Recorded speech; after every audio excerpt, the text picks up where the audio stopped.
दोस्तों, सैंधव वासियों का जो सामाजिक जीवन था वो एक बेहतरीन अवस्था को दर्शाता है। उस दौरान दुनिया में अनेक सभ्यताएं डेवलप हुई, लेकिन उतनी बेहतरीन अवस्था तक नहीं पहुंच सके जितनी सैंधव सभ्यता का डेवलपमेंट हुआ। आखिर सैंधव सभ्यता की लाइफ स्टाइल क्या थे, उनका खान पान कैसा था, समाज कैसा था, पितृसत्तात्मक जैसे आज है, या उन्होंने इससे बेहतरीन सभ्यता का डेवलप किया। उनकी इस बेहतरीन अवस्था के पीछे कारण क्या था? तो दोस्तों, हम बताना चाहेंगे कि सैंधवपुरा स्थलों के खुदाई से जो हमें साक्ष्य प्राप्त होते हैं, उन्हीं साक्ष्यों के आधार पर सैंधव वासियों की लाइफ स्टाइल के बारे में हम लोग चर्चा करेंगे। तो दोस्तों, इससे कई सारे प्रश्न पूछे जाते हैं। अभी आगे हम लोग बात करते चलेंगे और बताएंगे कि कैसे कैसे प्रश्न पूछे जाते हैं। तो दोस्तों, यदि आप नए हैं, आप पहली बार मेरे चैनल पे आए हैं, तो मेरे चैनल को सब्सक्राइब करिए, लाइक करिए, कमेंट करिए और अपने दोस्तों को शेयर करिए। और इसमें हम आपको बेहतरीन तरीके से समझाने का प्रयास करते हैं। तो दोस्तों, आज हम लोग बहुत बात करेंगे सैंधव वासियों का सामाजिक जीवन। तो सैंधव वासियों का जो सामाजिक जीवन है वो क्या है? तो सैंधव वासियों का जो सामाजिक जीवन है उसको लेकर हम कई बिंदुओं पर चर्चा करेंगे। तो कौन कौन से बिंदु हैं? सबसे पहला है पॉइंट, सैंधव वासियों का वर्ग विभाजन। वर्ग विभाजन का मतलब है क्या, जैसे बाद के समाज में देखने को मिला, समाज 4 वर्गों में विभाजित था, ब्राह्मण, क्षत्रिय, वैश्य, शूद्र, क्या यहाँ पर ये विभाजन था? इस पर हम लोग चर्चा करेंगे। दूसरा पॉइंट है सैंधव वासियों का खान पान क्या था, यानी भोजन में क्या चीजें वो ग्रहण करते थे। सैंधव वासियों का के वस्त्र कैसे थे, यानी वो ऊनी कपड़े पहनते थे, ये कपास की प्रथम प्रयोक्ता के रूप में उन्हें क्यों जाना जाता है। और चौथा पॉइंट है सैंधव वासियों के आभूषण और सैंधव वासियों के प्रसाधन, यानी श्रृंगार की जो वस्तुएं हैं उसमें कौन कौन सी खुदाई से वस्तुएं प्राप्त हुई हैं और मनोरंजन के साधन। इन 6 बिंदुओं पर हम लोग इस आज चर्चा करेंगे। तो दोस्तों, देखते हैं कि ये 6 पॉइंट में एक्सप्लेन में क्या क्या चीजें महत्वपूर्ण हैं। चलिए बात करते हैं सबसे पहले सैंधव वासियों का सामाजिक जीवन। तो सैंधव वासियों का जो सामाजिक जीवन था, सबसे पहले हम लोग इस पर बात करते हैं। तो सैंधवपुरा स्थल के उत्खनन से बहुसंख्यक में नारी मूर्तियां प्राप्त होती हैं, यानी खुदाई में बड़ी मात्रा में नारी की, यानी महिलाओं की मिट्टी की बनी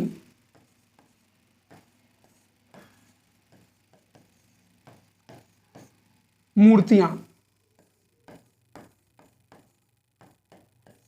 तो मिट्टी की बनी यानी नारी मृ मूर्तियां, इसी को मृण मूर्तियां कहा जाता है, यानी मिट्टी की बनी मूर्तियां मिली हैं।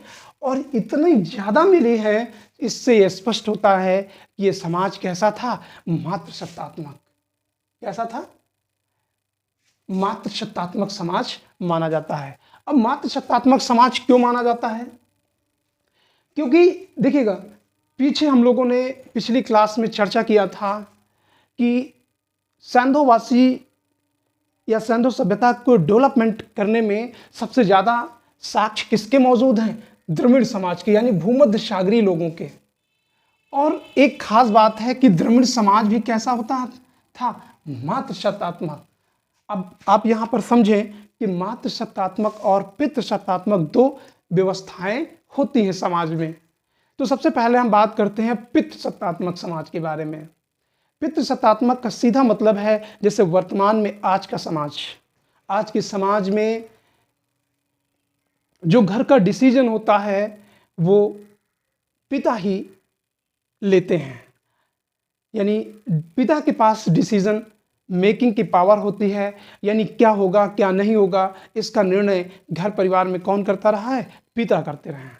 और एक लंबे समय तक पिता की सत्तात्मक भूमिका मानी जाती रही है।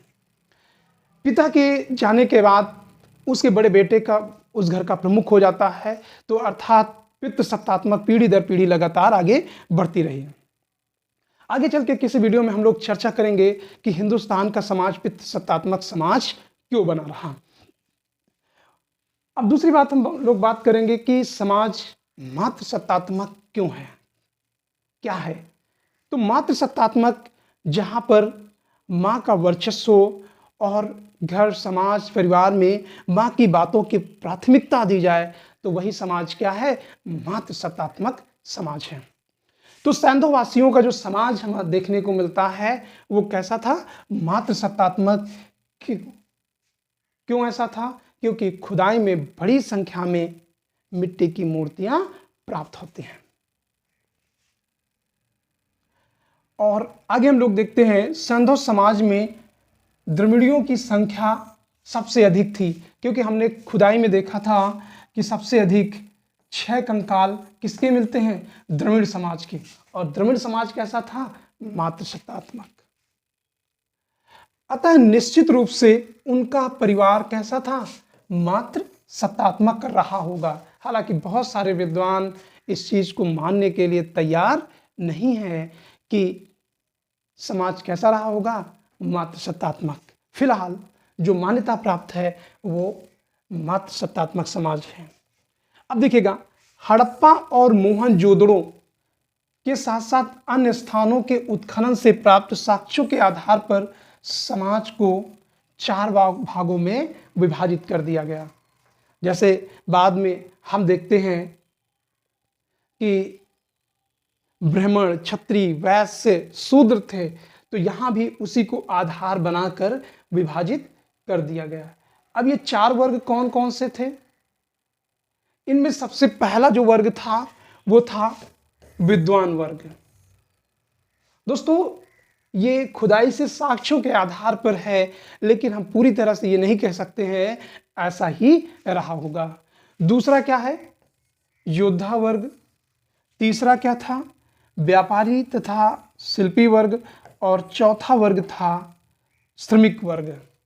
तो यहां पर आप देख रहे हैं एक सरल समाज के रूप में व्यवस्थित था, जिसमें 4 वर्ग आपको दिखाई पड़ते हैं, वो भी साक्ष्यों के आधार पर। अब प्रश्न पूछा जाता है सैंधव वासियों में विद्वान वर्ग में कौन कौन से शामिल थे? तो पुरोहित था, वैद्य था, देखिए ये भी विद्वान में आ जाएगा, वैद्य भी आ जाएगा, शिक्षक आएगा और ज्योतिषी भी विद्वान वर्ग में आ जाएगा।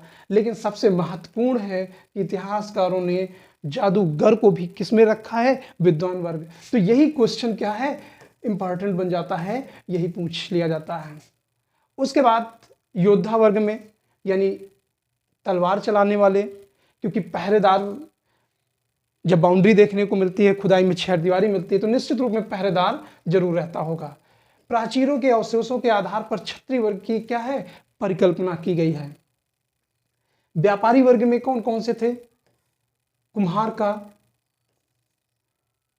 कुम्हारकार मतलब जो मिट्टी के बर्तन बनाते थे, स्वर्णकार जो सोने, चांदी और तांबे के आभूषण बनाते थे, जुलाहे ये रस्सी बनाने वाले होते थे, और तरासगीर जो है ये किसी चीज को तराश के एक बेहतरीन आभूषण बनाने में माहिर थे। तो व्यापारी वर्ग में और शिल्पी वर्ग में ये 4 रखे गए हैं। श्रमिक में कर्मकार, कृषक और मछुआरे। तो जो प्रश्न पूछा जाता है यहाँ पर, ये जादूगर को लेकर पूछा जाता है कि जादूगर किस वर्ग में था। तो आप देखते हैं कि खुदाई में इस तरीके से बड़ी संख्या में मिट्टी की क्या है? मूर्तियां मिलती हैं, और इसी कारण इस समाज को क्या कहा जाता है? मातृ सत्तात्मक समाज कहा जाता है। आइए आगे देखते हैं हम लोग। सैंधव समाज में संपत्ति के वितरण में असमानता के साक्ष्य मिलते हैं, ठीक है ना? तो असमानता के साक्ष्य दिखाई पड़ते हैं, और इसी असमानता क्या है? वर्ग विभाजन को दर्शाता है। अब बात करते हैं सैंधव वासियों के खान पान के बारे में, यानी सैंधव वासी क्या खाते पीते थे। तो सैंधव वासियों का शाकाहारी और मांसाहारी दोनों प्रकार का भोजन करते थे। जाहिर सी बात है, केवल शाकाहारी होना जीवन चलना संभव है, और केवल संभव नहीं है, केवल मांसाहारी पर होना जो है व्यवस्थित नहीं करता है। तो शाकाहारी और मांसाहारी दोनों प्रकार का भोजन करते थे। अब शाकाहारी में कौन से फसलें यूज़ करते थे, खाद्यान्न, तो आप देखेंगे गेहूं के प्रमाण मिले हैं, जौ के प्रमाण मिले हैं, चावल, दाल और साग सब्जी के प्रमाण मिलते हैं। दोस्तों यहाँ पर प्रश्न पूछा जाता है सिंधुवासी कौन सी फसल नहीं उगाते थे। तो दोस्तों ये प्रश्न कई बार पूछा गया है। तो एक प्रश्न आता है रागी, कौन सा, रागी। हालांकि रागी के साक्ष्य मिलते हैं कहाँ से, सिंधु सभ्यता से, लेकिन ये माना जाता है कि रागी जो है सिंधु सभ्यता के लोग नहीं उगाते थे। तो यही प्रश्न ही पूछा जाता है यहाँ की कौन सी प्रमुख फसल नहीं थी। तो रागी प्रमुख फसल नहीं थी। अब ऐसा क्यों कह सकते हैं, क्योंकि रागी जो है आज भी उत्तर भारत की प्रमुख फसलों में नहीं आती है। रागी जो है दक्षिण भारत में कर्नाटक, ये कर्नाटक है, कर्नाटक की प्रमुख फसल मानी जाती है, यानी ये दक्षिण भारत में बड़ी मात्रा में उगाई जाती है। ठीक है ना, कहाँ पर, दक्षिण भारत में, द्रविड़ देश में तो रागी उत्पादित की जाती थी। तो रागी नहीं थी, यही प्रश्न अब यहाँ से बनता है। फलों में कौन कौन से थे, नारियल देखने को मिलता है, खजूर, अनार, केला, नींबू और तरबूज। हड़प्पा से तरबूज के प्रमाण मिलते हैं, कहाँ से, हड़प्पा से। आगे चल के हम लोग बात करेंगे। नारियल, हालांकि नारियल आगे आप देखेंगे सातवाहन काल में इसकी सबसे ज्यादा चर्चा होती है, लेकिन तरबूज के बीज कहां से मिले हैं, हड़प्पा से प्राप्त होते हैं। आगे देखते हैं, साक्ष्य से प्राप्त होता है कि पशुओं में गाय, भैंस, भेड़, बकरी ये दूध के लिए पाली जाते थे। कौन कौन से, गाय, भैंस, ध्यान दीजिएगा गाय यहां पर मौजूद है। हालांकि गाय के बारे में कहा जाता है कि कोई प्रमाण नहीं मिलता है, लेकिन बड़ी मात्रा में सिंधु सभ्यता में कुबड़ वाले बैल प्राप्त के साक्ष्य मिलते हैं। तो जाहिर सी बात है यहाँ पर गाय रही होगी, लेकिन साक्ष्य गाय के नहीं मिलते हैं। ठीक है ना, तो ये दूध के लिए पाले जाते हैं, गाय, भैंस, भेड़ और बकरी। लेकिन कुछ ऐसे भी जानवर पाले जाते थे जो मांस के लिए उपयोग किए जाते थे। किसके लिए, उनमें से भेड़, बकरी, सुअर, मुर्गा, बतख की हड्डियां प्राप्त हुई हैं, मछलियों की हड्डियां, कछुओं की हड्डियां प्राप्त हुई हैं और मछली पकड़ने का कांटा मिला है। तो जाहिर सी बात है उत्खनन में ये सारी चीजें प्राप्त होती हैं, लेकिन महत्वपूर्ण बात यह है कि यहाँ पर ये मांस के लिए इस्तेमाल किए जाते हैं या पाले जाते थे। औषधि के रूप में देखते हैं तो औषधि के रूप में शिलाजीत का प्रयोग करते थे। अब जाहिर सी बात है शिलाजीत कहाँ पे मिलती है, पहाड़ों में, खासकर ये हिमालय से लाते थे। तो हिमालय में इनका एक स्थल था रोपड़, शिवालिक की पहाड़ियों पर स्थित था, जो कि पिछली क्लास में हम लोगों ने डिफाइन किया था। समुद्र फेन, यानी समुद्र के किनारे जो पानी की लहरों के साथ जो फेन, झाग आता है, झाग, उसका भी प्रयोग औषधि के रूप में किया जाता था। और नींबू का भी प्रमाण यहां से मिलता है, यानी औषधि के रूप में ये तीनों चीजों का ये लोग प्रयोग करते हैं। आगे देखते हैं, अब बात करते हैं कि सिंधुवासियों के वस्त्र कैसे थे, यानी कौन कौन से वस्त्र वो धारण करते थे या पहनते थे। तो सिंधु सभ्यता के उत्खनन से किसी भी वस्त्र के साक्ष्य नहीं मिले हैं। वस्त्र मतलब जैसे इस तरीके का कोई वस्त्र मिला हो, यानी शर्ट वगैरह, ऐसे प्रमाण खुदाई से नहीं मिलते हैं। सिंधुवासी प्राचीन काल के प्रथम कपास के प्रथम प्रयोक्ता थे, यानी कपास। अब आपको पता है कि सिंधु क्षेत्र में बड़ी मात्रा में क्या है, कपास उगाई जाते थे। क्या उगाया जाता था, कपास।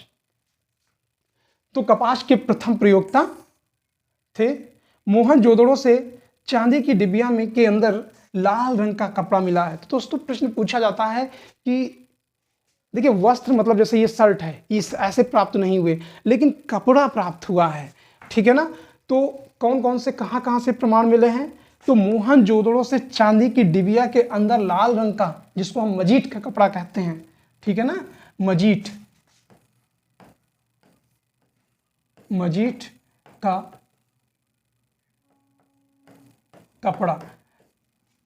कपड़े का मतलब है मजीठ एक मोटा सा कपड़ा होता है, तो लाल रंग का कहाँ से मिला है? मोहनजोदड़ो से। और किसमें? चांदी की डिबिया से। तो प्रश्न यहाँ से पूछा जाता है कि ये कहाँ से प्रमाण मिलता है।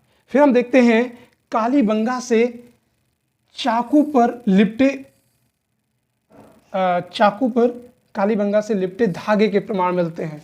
जैसे कई बार आपने देखा होगा कि नाई जो है अपने उस्तरे को, यानी जो दाढ़ी बनाई जाती है, उस उस्तरे को कपड़े में लपेट के रखता था ताकि उसकी धार ना खत्म हो जाए। तो यहाँ से कालीबंगा से ये प्रमाण मिलता है और यहाँ पर ये धागा मिलता है। तो धागा का सीधा मतलब होता है कि कहीं ना कहीं ये वस्त्र से संबंधित है। आलमगीर के एक मृदभांड के ऊपर सूते वस्त्र के निशान मिलते हैं, यानी एक मटका है और मटके के ऊपर क्या है? कपड़े की छाप है। तो ऐसा लगता है कि आलमगीर कहाँ पड़ेगा? ये मेरठ में है, जो कि हमने पिछली क्लास में डिफाइन किया है। तो वहां से भी कपड़े के साक्ष्य मिलते हैं। लोथल से प्राप्त मुद्रकों पर सूती वस्त्र के छाप मिलते हैं। मुद्रक का मतलब क्या है? मुहर। मुहर से एक मुहर ऐसी मिली है जिससे पता चलता है कि ये कपड़ा पर छापने के लिए इस्तेमाल किया जाता रहा है। अतः उत्खनन के आधार पर, मूर्तियों के आधार पर हम ये कह सकते हैं कि संधोवासी दो तरह के कपड़े पहनते थे। कौन कौन से? अब देखिएगा, शरीर के ऊपरी हिस्से में जो पहना जाता था उसको वास कहते थे, और शरीर के जो निचले हिस्से स्त्रियां जो है स्कर्ट नुमा वस्त्र पहनती थी। फिर आगे देखते हैं, एक पुरुष मूर्ति में, यानी मिट्टी की मूर्ति, सिर पर तंग टोपी है, ठीक है ना, ये ऐसे तंग टोपी टाइप में इसमें नहीं दिखाया गया है। और सैंधोवासी के कड़े हुए वस्त्र पहनते थे, मतलब जिसमें डिजाइनिंग की गई है। मोहनजोदड़ो से पूछा जाता है ये कहाँ से प्राप्त हुआ है? तो याद रखिए, जितने पुरुष के साक्ष्य मिलेंगे वो कहाँ से मिलेंगे? मोहनजोदड़ो से। तो मोहनजोदड़ो से प्राप्त एक योगी की मूर्ति प्राप्त होती है। उस साल में तिपत्तियां का चित्र कढ़ा हुआ है, देख सकते हैं। ये 3 पत्ती वाला क्या है? एक साल ये जो है ओढ़े हुए है, और इसी को क्या कहा गया है? योगी कहा गया है। अब इसे उत्तर प्रदेश के मुख्यमंत्री मत समझिएगा। तो योगी की तिपत्तियां साल ओढ़े हुए दिखाई पड़ता है। इससे यह पता चलता है कि यहां पर लोग वस्त्र पहनते थे। उसके बाद हम बात करते हैं आभूषणों के बारे में। तो आभूषण के प्रमाण बड़ी संख्या में यहां से मिलते हैं। आभूषण स्त्री और पुरुष दोनों धारण करते थे। जैसे आज भी आप देख सकते हैं स्त्री और पुरुष दोनों आभूषण पहनते हैं। जैसे पुरुष जो है गले में चेन वगैरह और हाथ में भी कुछ चीज़ें पहनते हैं, अंगूठी वगैरह पहनते हैं। तो सैंधोवासियों में भी आभूषण के बड़े मात्रा में प्रमाण मिलते हैं।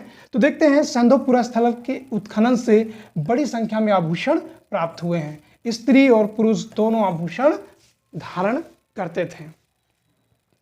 अब जो आभूषण बने हुए थे वो सोने के मिलते हैं खुदाई में, चांदी के भी मिलते हैं, तांबे के मिलते हैं, इलेक्ट्रम के भी मिलते हैं और कांसे के। तो ये 1 2 3 4 5, लेकिन एक महत्वपूर्ण है, यहां पर लोहा नहीं है। यह ध्यान देने की बात है। क्या नहीं है? लोहा, ठीक है ना। तो सोने, चांदी, तांबे, इलेक्ट्रम और कांसे के आभूषण मिलते हैं। और आप देख सकते हैं कि ये 6 लड़ियों वाला क्या है? हार यहां से मिला है खुदाई में। एक ये हार मिला है। इस तरीके के कई सारे आभूषण प्राप्त होते हैं। कीमती पत्थरों के भी, हाथी दांत के, सीप के और मिट्टी के भी आभूषण बने हुए थे। तो हाथी के दांत जो है बड़े व्यापक रूप में इस्तेमाल किया जाता था। किस रूप में? आभूषण बनाने में। इसके साथ साथ बाजूबंद, हार और कंगना, अंगूठी आदि का भी प्रयोग करते थे। हड़प्पा से 6 लड़ियों वाला सोने का हार मिला है। तो ये प्रश्न कई बार पूछा जाता है कि सोने के 6 लड़ियों वाला हार कहाँ मिला है? तो ये 6 लड़ियों वाला हार है, ये कहाँ से मिला है? हड़प्पा से मिला हुआ है। जिसके मध्य में एक क्या है, झुमका लटका हुआ है। फिर उसी तरीके से मोहनजोदड़ो से एक गोमेद, गोमेद एक तरीके का ये काले रंग का, काले पत्थर है का हार मिला है। ठीक है ना। तो प्रश्न पूछा जाता है इस तरीके से, ये पत्थर के जो हार मिले हैं वो कहाँ से मिले हैं, तो सोने का कहाँ मिला है, तो सोना हड़प्पा से मिला है। जबकि मोहनजोदड़ो से क्या मिला है, मोहनजोदड़ो से गोमेद यानी कॉर्लेनियन का जो पत्थर होता है उसी को गोमेद की पत्थर कहा जाता है, उसका बना हुआ है। मिट्टी की चूड़ियाँ सर्वाधिक संख्या में मिलती हैं और अंगूठी भी मिलती है। तो मिट्टी की बनी चूड़ियाँ और अंगूठियाँ प्राप्त होती हैं। धौलावीरा से सोने की अंगूठी प्राप्त होती है। तो प्रश्न पूछा जाता है सोने की अंगूठी कहाँ से मिलती है, धौलावीरा से। मोहनजोदड़ो से चांदी की 2 अंगूठियाँ मिली हैं। तो ये सारे प्रश्न पूछे गए हैं। आगे चल के हम लोग बात करते हैं सौंदर्य प्रसाधन, यानी महिलाएं अपने रूप को श्रृंगार करने के लिए कौन कौन सी वस्तुएं प्रयोग करती थी। सेंधोवासी सौंदर्य प्रेमी थे। हड़प्पा के उत्खनन से एक प्रसाधन बॉक्स मिला है। देखिए प्रसाधन बॉक्स जिसमें महिलाएं क्या है, अपने इस तरीके से आभूषण को, अपने रूप को श्रृंगार करने के लिए वस्तुएं रखती थी, इसी को प्रसाधन बॉक्स कहते हैं। क्या कहते हैं, प्रसाधन बॉक्स। तो कहां से मिला है, ये हड़प्पा से। तो दोस्तों जितनी भी महिलाएं की सामग्री हैं वो ज्यादातर कहां से मिलती हैं, हड़प्पा से मिलती हैं। और जो पुरुष प्रधान है वो मोहनजोदड़ो से मिलता है। हड़प्पा से ही एक काजल की डिबिया मिली है। अंजन लगाने की सलाखाएं यानी काजल लगाने की जो ऐसे ब्लैक होती है, ऐसे से डिजाइनिंग की जाती है, तो वो कहाँ से मिलती है, वो हड़प्पा से ही मिलती है। पाउडर का चूर्ण भी मिला है। कांसे और तांबे के बने हुए दर्पण, जो कांसे और तांबे के दर्पण है ये आपको दिखाई पड़ते हैं। ठीक है ना। ये कांसे का बना हुआ था, ये तांबे का बना हुआ था, यानी चेहरा देखने के लिए। हाथी के दांत की बनी हुई कंघियां मिली हैं इस तरीके से। तो सौंदर्य प्रसाधन में विशेष रूप से ध्यान रखते थे। पूरा स्थलों से प्राप्त स्त्रियां 16 प्रकार के केश विन्यास करती थी, यानी 16 प्रकार से महिलाएं अपने वस्त्रों को संवारती थी या बांधती थी। कभी महिलाएं आगे के बाल निकालती, कभी पीछे के, कभी दाएं कभी बाएं। तो इस तरीके से 16 प्रकार के केश विन्यास देखने को मिलते हैं। यानी जो अलग अलग तरीके की मूर्तियां हमें दिखाई पड़ती हैं उनसे पता चलता है कि सेंधोवासी 16 प्रकार से अपने केश विन्यास करते थे। बड़ी संख्या में उत्खनन से उस्तरे, उस्तरे का मतलब है दाढ़ी बनाने के लिए जो प्रयोग में आता था उसका उस्तरे प्राप्त हुए हैं। कुछ मृग मूर्तियों में वर्गाकार दाढ़ी, जैसे फ्रेंच कट जिसे आप कहते हैं, जैसे इस तरीके से देख सकते हैं कि वर्गाकार दाढ़ी ये रखते थे या इस तरीके से रख लेते थे। तो ये जो तरीका था सिंधु सभ्यता के समकालीन जो सुमेरियन सभ्यता थी वो ऐसी दाढ़ी रखाते थे, फ्रेंच कट की। उसके बाद हम लोग बात करते हैं जो आखिरी टॉपिक है, मनोरंजन के साधन। यानी सेंधोवासी अपने मनोरंजन के लिए कौन कौन सी चीज़ों का प्रयोग करते थे। हड़प्पा और मोहनजोदड़ो में बड़ी संख्या में पत्थर और मिट्टी के बने हुए घनाकार पाशे, यानी पाशे खेलने का प्रचलन भारत में बहुत पहले से था। तो घनाकार पाशे यहाँ से मिलते हैं। पत्थर एवं मिट्टी की पेस्ट की बनी हुई गोटियाँ, यानी ऐसे ऐसे गोल गोल गिट्टियाँ प्राप्त होती हैं। किससे से, पत्थर की या मिट्टी की या पेस्ट की बनी हुई। मोहनजोदड़ो से कांसे का बना हुआ नृत्य नारी मूर्तियां मिली हैं। तो ये कई बार प्रश्न पूछा जाता है, नारी की मृग मूर्ति, एक कांसे की मूर्ति मिली है, तो वो कहाँ से मिली है, मोहनजोदड़ो से। मोहनजोदड़ो आपका ये पुरुष के लिए जाना जाता है। पुरुषों के ज़्यादा साक्ष्य कहाँ से मिलते हैं, तो मोहनजोदड़ो से मिलते हैं। तो संभवतः ये नृत्य करती हुई नारी कहाँ गई थी, मोहनजोदड़ो। आगे बात करते हैं, हड़प्पा से भी पत्थर निर्मित नृत्य नारी मूर्ति मिली है। मोहनजोदड़ो से प्राप्त एक मुद्रा पर एक मानवाकृत ढोल बजाता रहा है। यानी ढोल के भी प्रमाण कहाँ से मिल रहे हैं? मोहनजोदड़ो से मिल रहे हैं। हड़प्पा के सर्वाधिक कुओं पर के पास ईंट की बनी हुई बेंचें हैं, तो ऐसा लगता है कि सैंधोवासी यहाँ पर आते थे, बैठते थे, मनोरंजन करते थे। तो इस तरीके से सैंधोवासियों का जो एक सामाजिक स्तर है, सामाजिक जीवन है, जिनके कई पहलू हैं, उनको हम लोगों ने विस्तार से पढ़ लिया है। तो दोस्तों, ऐसे बहुत सारे प्रश्न जो बनते हैं वो आप घटना चक्र के पेपर को सॉल्व करके करेंगे तो आपके एक तरफ से पूरे के पूरे प्रश्न सॉल्व हो जाएंगे। तो आप इसे ज़रूर समझें, विस्तार से समझें, और अगर आपको अच्छा लगे तो मेरे चैनल को सब्सक्राइब करिए, लाइक करिए, कमेंट करिए और अपने दोस्तों को शेयर करिए। दोस्तों, आज की वीडियो कैसी लगी कमेंट बॉक्स में अवश्य बताएं। Thank you.